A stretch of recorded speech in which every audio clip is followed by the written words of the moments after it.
vào sân khấu để thực hiện những giai điệu múa đẹp nhất với tựa đề Buôn Tu Cảm ơn. Xin được trân trọng kính mời.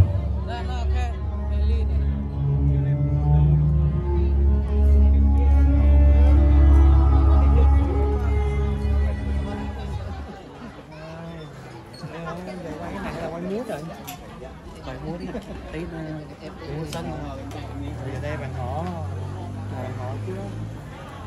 cứ quay bạn hỏi, nhưng muốn quay sau đi. Cứ chụp bạn hỏi trước nha. Nhanh tốc hành ạ. Bên ra ra đi chốc ạ. Đi chụp rồi bạn, mặc rồi bạn.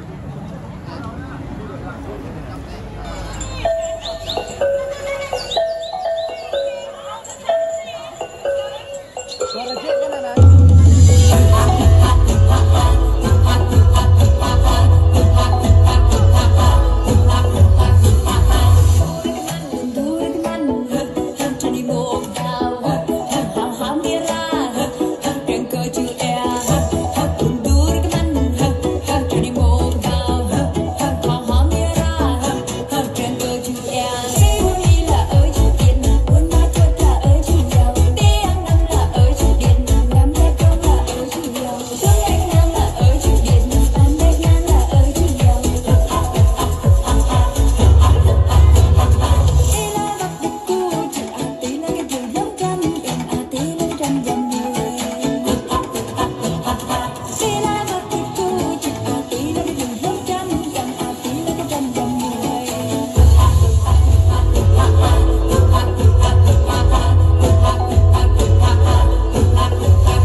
Artinya